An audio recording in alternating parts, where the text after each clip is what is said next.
Have you ever wondered what games you should keep or you should lose? Find out here at Purge Reviews. Have you ever wondered what games you should sell or you should use? Find out here at Purge Reviews. Find out on our top 10 list what games you cannot miss. Don't forget to subscribe to Purge Reviews. Zombie in a Pocket is a very peculiar game. It comes in this like plastic thing. Most people aren't going to like the packaging, but what they try to do with this is limit your cost and increase it with gameplay. So this is a game that plays 1 to 8 players. You open it up, and this is going to be your board and how kind of things are stuck in here. Let me get it set up, and I'll show you how to play. So here's all the components for the game. When you have it set up, you make sure the 4 chips are here, the fuel chips. You'll have the timer on 9 o'clock. On the outside ones, you want to make sure the patio is on top of the deck. You always want that to be drawn first. The indoor ones are shuffled, and you have the foyer here set up. Each player gets a fight and a flee. And someone will be the leader of the group. It doesn't really matter. And you'll have the cursed totem set aside for when you're ready for that. And you'll have your event deck shuffled up, and you're ready to play. To play is really easy. So what you'll do probably on the first turn is search. You will take a card out of here, a tile, and you will place it down. This happens to be the dining room. This is the one you'll need to go outside to bury the totem. So you will set this up in such a way that the doors are not blocked, and you'll move your player there. What you're trying to do in the game is find the cursed totem, get it, and go bury it outside. But you have to have a gazebo or a bathroom tile open for purposes of the game, what's called etching it. So after you move, you will do an event. Now, based on what time of day it is, right now it's 9 o'clock, so we'll be doing this. 4 zombies will come out. It could have been 5 plus the number of players as a chart you'll use. Or you could just randomly lose a health or gain a health, or it might tell you to flip the next card over and get an item. So right now we'll fight 4. Being that I got to suffer 1 player, if you fight, you have 1 plus any items you have. We don't have any items right now, so we would definitely flee, going back to where we started at, taking our health from 6 down to 5. If you ever want to just spin around, you can always just heal back up to 6 if that was your strategy, but then you would still have to turn over the next event card. If it's still 9 o'clock, you sense a dusty item. So I could either say, heck with it, I don't want the item, or I could spend a time, draw another card, and it tells me down here what I would get. I would get the oil.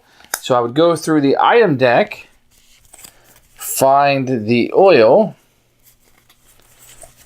and I would pick up the oil. Now, I can discard the oil when everyone flees an encounter and no one loses health. Let's talk about that. So when zombies come up, you will use any items that you have plus your 1. If you're playing with multiple players, if everybody flees, everybody loses a health. If at least 1 person fights, anyone who flees gains a health, and the people that are remaining there will fight. You don't get any health when you're fighting. So you'll be going around and you'll be drawing these out and kind of doing what they say there until you find the one that has the cursed totem. Someone will get the cursed totem, and then you will shoot outside, and you'll keep kind of searching around until you are able to find, it says resolve an event to bury the totem. So you'll be able to go to the graveyard, you bury the totem. If you're still alive, you win the game. Otherwise, you'll lose.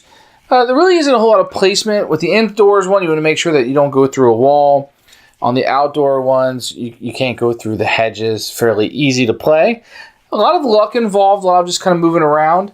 Every time you go through the event deck, you will move the timer down. If it ever gets 4th time through the deck, then you will lose the game. So a very simple game. You're just keeping track of your health on the dice. You're exploring through these tiles. You'll have events that will come up randomly. Not a whole lot of ways to kind of strategically do this, but it's a fun little romp. It can be played 1 to 8 players, and that is Zombie in My Pocket.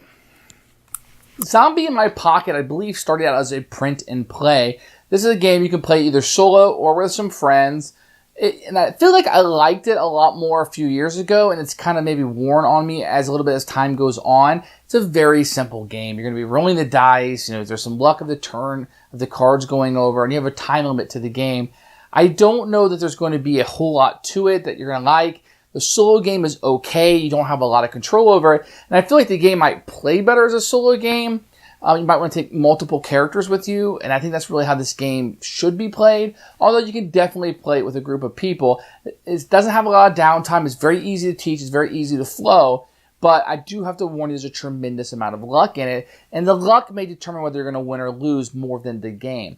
With that said, I believe this game has a little bit of a following. People have liked it. It's been around for a lot of years.